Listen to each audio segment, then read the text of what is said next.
Welcome to Pandar academy. तो Indian national movement की series में आपका फिर से स्वागत है। संभवतः यह इस सीरीज का लास्ट वीडियो होगा। तो हम लोगों ने यहाँ से 1857 की क्रांति शुरुआत की थी और इन सारे टॉपिक्स को डिस्कस करते करते हम लोग फाइनली यहाँ पहुँच चुके हैं। लास्ट वीडियो में हमने डिस्कस किया था आज़ाद हिंद फौज, बेवल प्लान और शाही नौसेना विद्रोह, रॉयल नेवी रिवोल्ट। आज के वीडियो में जो हमारा टॉपिक होगा कैबिनेट मिशन, संविधान सभा, अंतिम सरकार का गठन, साथ में माउंटबेटन प्लान में क्या क्या था वो डिस्कस करेंगे और फिर भारत का विभाजन और स्वतंत्रता। ठीक है, चलिए आगे बढ़ते हैं। ये सारी चीज़ हम लोगों ने पिछले वीडियो में डिस्कस कर रखा है। भारत छोड़ो आंदोलन या फिर आज़ाद हिंद फौज, ये हम लास्ट वीडियो में डिस्कस किया था। तो आज के वीडियो का हमारा टॉपिक है कैबिनेट मिशन। तो शाही नौसेना विद्रोह और आज़ाद हिंद फौज के बाद उस टाइम ब्रिटेन में प्रधानमंत्री बने थे एटली, क्लेमेंट एटली। ठीक है, तो क्लेमेंट एटली और 1946 में वर्ल्ड वार भी 1945 में ख़त्म हो गया था, सेकेंड वर्ल्ड वार। तो ब्रिटेन की वो लेबर पार्टी के नेता थे।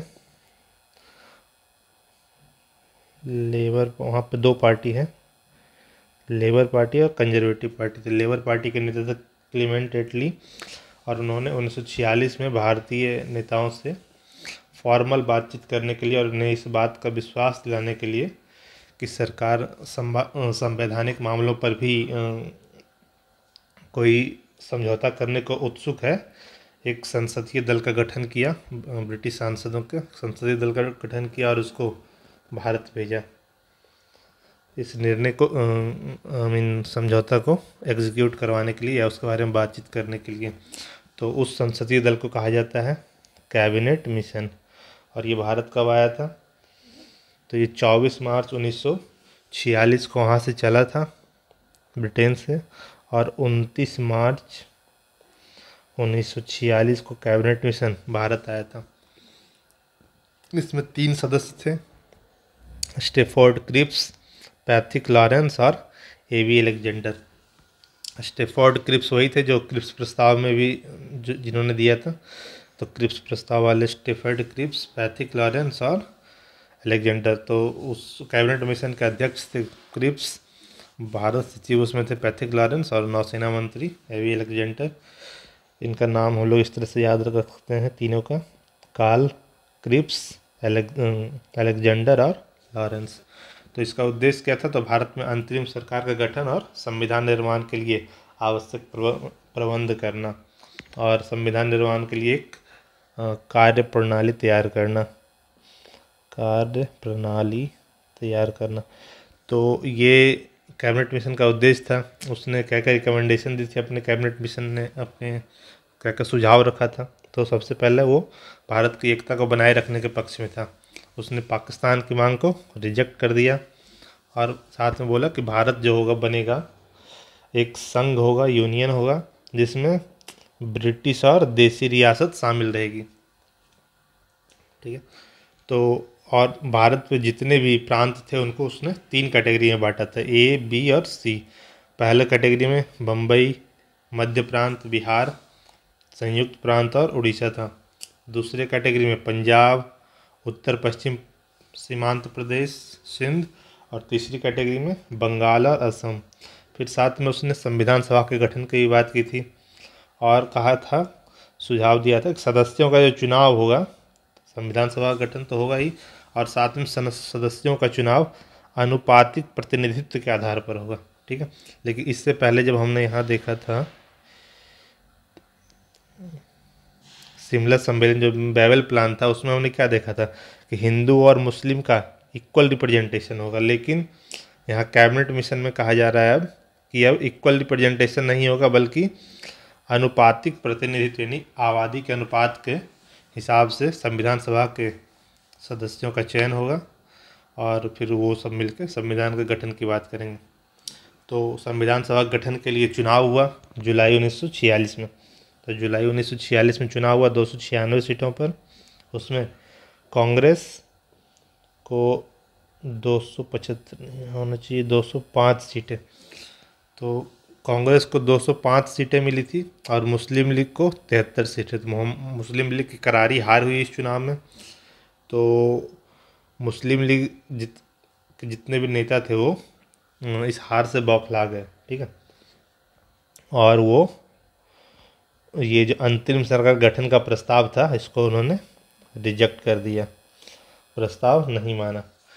ठीक है, और लेकिन उसके बाद सरकार में भी शामिल नहीं हुए, गठन का प्रस्ताव भी नहीं माना, संविधान सभा यानी टोटल वो कैबिनेट मिशन के जितने रिकमेंडेशन है सबके अगेंस्ट आ गए थे, क्योंकि चुनाव में उनकी करारी हार हुई थी। तो उसके बाद उन्होंने मुस्लिम लीग ने डायरेक्ट एक्शन डे, प्रत्यक्ष कार्रवाई दिवस की शुरुआत की और उसके में किया क्या करते थे कि पूरे देश में सांप्रदायिक दंगे किया करते थे। मुस्लिम लीग के जितने भी नेता थे या मुस्लिम लीग ने अपील की थी अपने समर्थकों से पूरे देश में सांप्रदायिक दंगे करो और इस तरह से आतंक का माहौल बनाए ताकि प्रेशर में आके ब्रिटिश सरकार जो है मुस्लिम लीग की जितनी भी नाजायज़ मांगें सबको मान ले। तो डायरेक्ट एक्शन डे कब हुआ था? तो वो 16 अगस्त 1946 को उसका अपील किया गया था, ये दिखाने के लिए कि हिंदू मुस्लिम साथ नहीं रह सकते और दोनों के लिए दो सेपरेट नेशन चाहिए,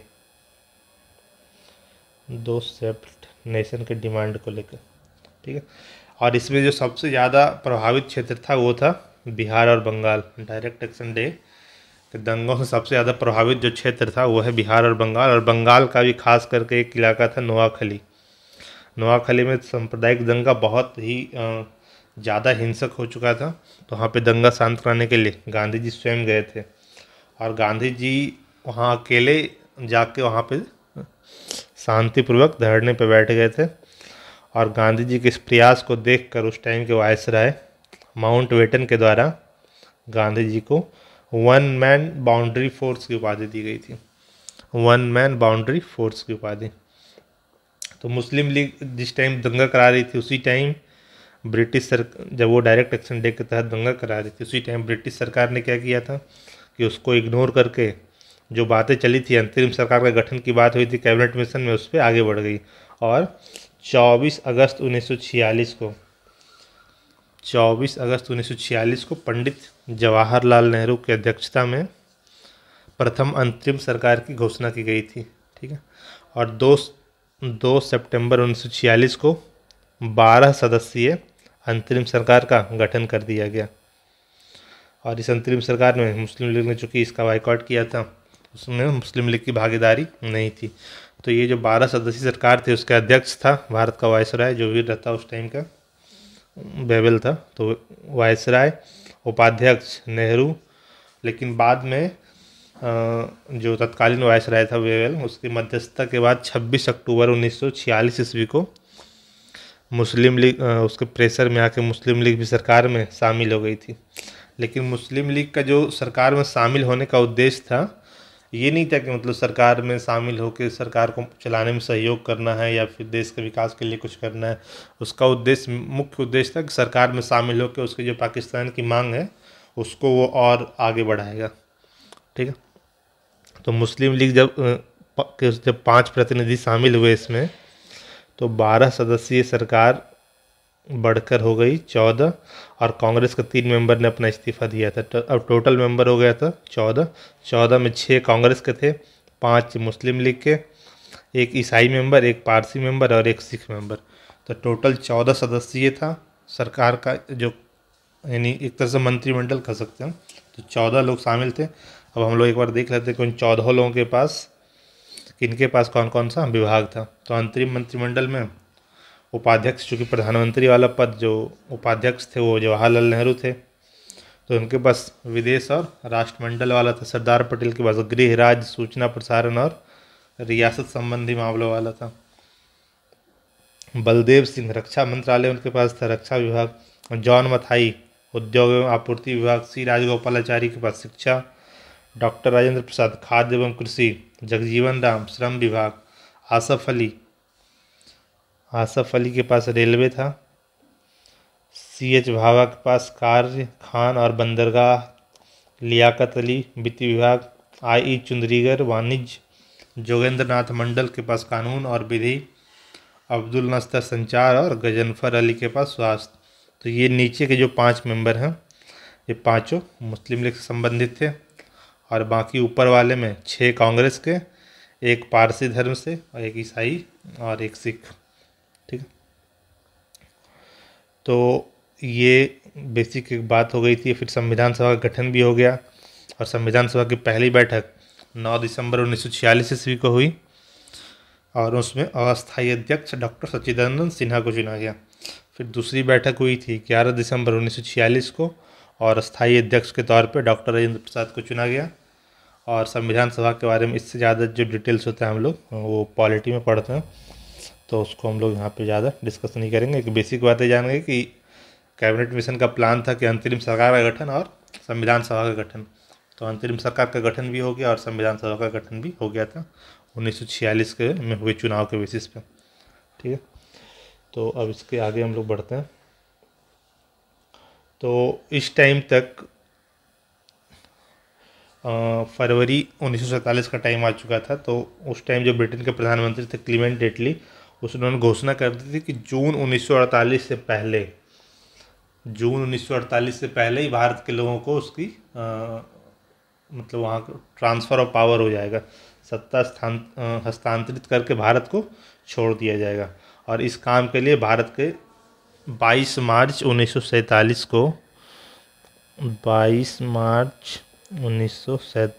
को लॉर्ड माउंटबेटन को भारत का अंतिम ब्रिटिश वायसराय के रूप में भेजा गया था। ठीक है, और सत्ता हस्तांतरण का जो काम था, पावर ट्रांसफ़र का काम, वो इन्हीं को सौंपा गया था।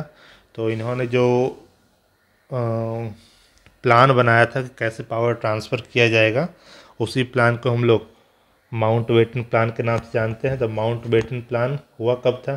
तो उस टाइम कांग्रेस और जो मुस्लिम लीग के नेताओं थे उसमें व्यापक विचार के बीच में जो मतभेद था वो बढ़ता ही जा रहा था। और उस टाइम गांधी जी को लग रहा था कि जिन्ना ये सब प्रधानमंत्री बनने के लिए कर रहा है।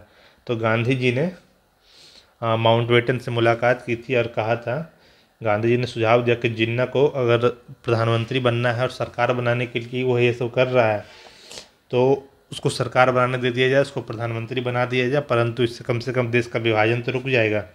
तो गांधी जी के सुझाव का सरदार पटेल और जवाहरलाल नेहरू ने जमकर विरोध किया। तो उनका कहना था कि सरदार पटेल का कहना था कि अगर जिन्ना की एक बात या कांग्रेस विभाजन की बात को स्वीकार नहीं करती है, तो एक पाकिस्तान के स्थान पर आने वाले समय में देश में कई पाकिस्तान बन जाएंगे। ठीक है, तो गांधी जी पटेल की इस बात से काफ़ी आहत हुए और उन्होंने अकेले ही जो सांप्रदायिकता है उसके खिलाफ लड़ाई जारी रखी।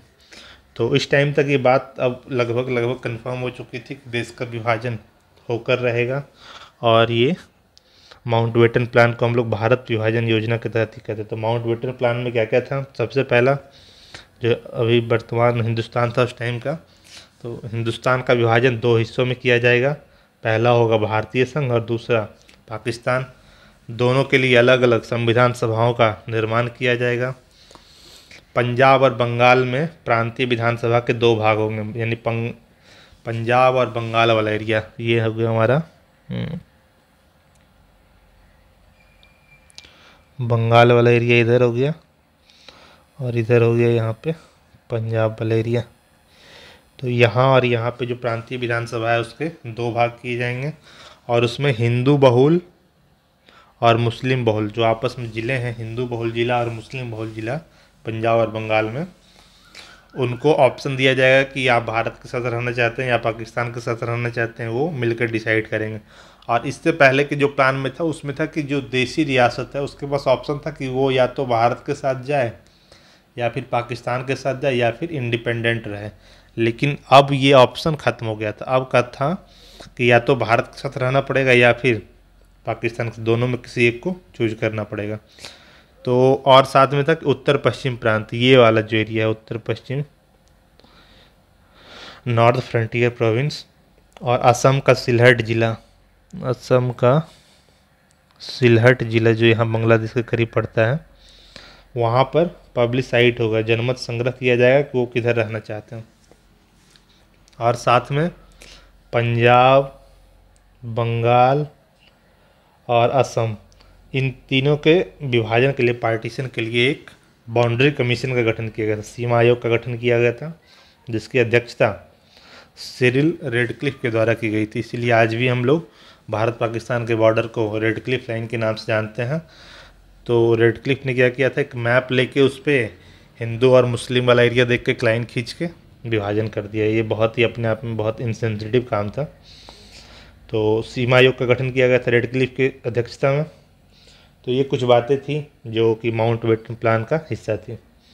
अब माउंटबेटन प्लान को एक्सेप्ट करना दोनों की मजबूरी थी, और जब माउंटबेटन प्लान ये प्रपोज किया तो उसको कानूनी रूप देने के लिए ब्रिटिश संसद में 18 जुलाई 1947 को भारतीय स्वतंत्रता अधिनियम ये बिल पास हुआ, और इसके तहत 15 अगस्त 1945 को भारत एवं पाकिस्तान दो डोमिनियन की स्थापना का प्रस्ताव रखा गया था।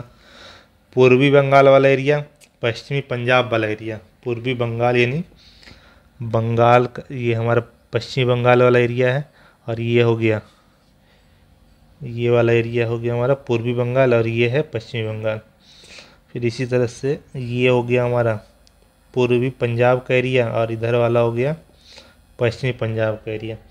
तो पूर्वी बंगाल और पश्चिमी पंजाब और साथ में सिंध यानी इधर वाला एरिया सिंध और पश्चिमोत्तर प्रांत, ये सब पाकिस्तान को दे दिया गया। और साथ में असम का जो सिलहट डिस्ट्रिक्ट था ये भी पाकिस्तान के हिस्से में चला गया। साथ में इसमें ये प्रावधान किया गया था, बाकी एरिया भारत के हिस्से में था।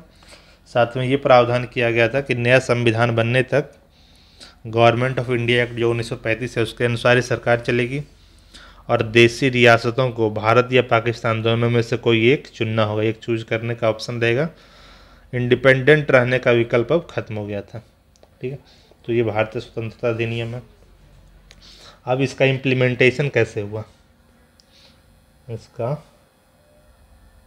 इम्प्लीमेंटेशन, जो भारतीय स्वतंत्रता अधिनियम है उसका इम्प्लीमेंटेशन। तो इसके इम्प्लीमेंटेशन के लिए कांग्रेस कार्य समिति की बैठक की गई थी 12 जून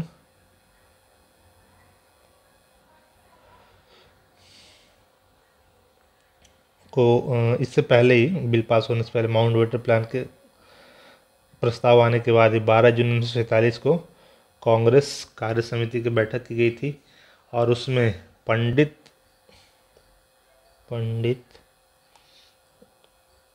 गोविंद बल्लभ पंत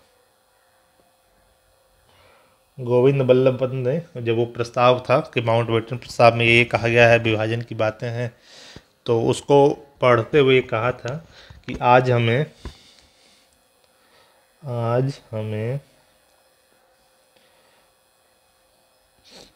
पाकिस्तान या आत्महत्या दोनों में किसी एक को चुनना है।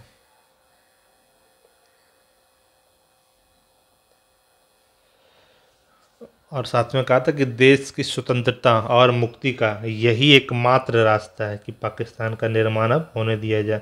ये एक ओनली वे है देश को इंडिपेंडेंट करने का, मुक्ति के लिए।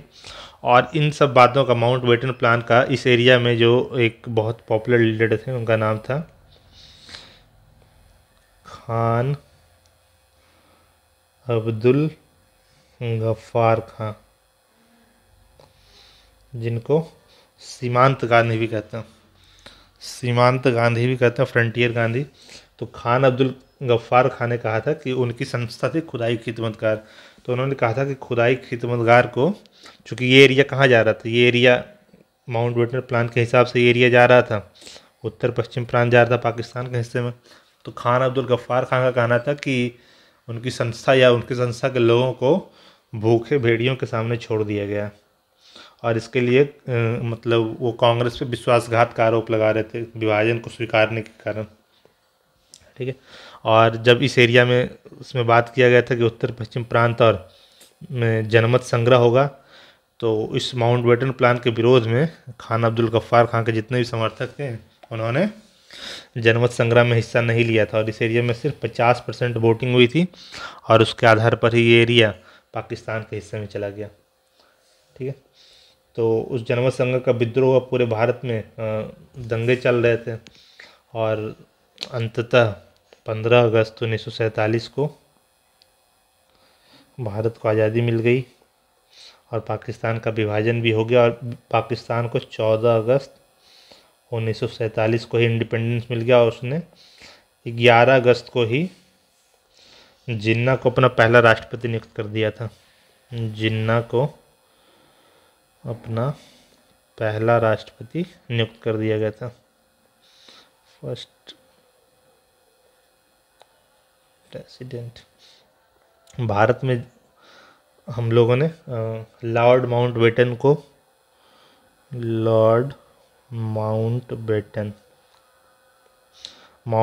अपना पहला गवर्नर जनरल बनाया था। तो इंडिपेंडेंट इंडिया का पहला गवर्नर जनरल लॉर्ड माउंटबेटन था, और साथ में हमारे प्रथम प्रधानमंत्री बने जवाहरलाल नेहरू। फिर माउंटबेटन के बाद हम लोगों ने सी राजगोपालाचारी को प्रथम भारतीय गवर्नर जनरल बनाया। ठीक है। और इसका जब हमारा संविधान लागू हुआ तो हमारे पहले राष्ट्रपति बने डॉक्टर राजेंद्र प्रसाद। तो ये इसमें कुछ बेसिक बातें थी स्वतंत्रता आंदोलन में। तो यहाँ पे हमारा ये टॉपिक समाप्त होता है, और इसके बाद के बाकी जो चीज़ें हैं, जैसे कुछ और एक वीडियो इसमें और बना सकते हैं हम लोग, कांग्रेस के जो इम्पोर्टेंट अधिवेशन हुए थे उसमें क्या क्या महत्वपूर्ण घटनाएं हुई थी, या उस टाइम के जो वाइसराय थे उसके टाइम में क्या इम्पोर्टेंट घटनाएं हुई। तो इन सब को मिला के एक वीडियो और बन सकता है जो हम लोग नेक्स्ट वीडियो में देखेंगे। चलिए, धन्यवाद।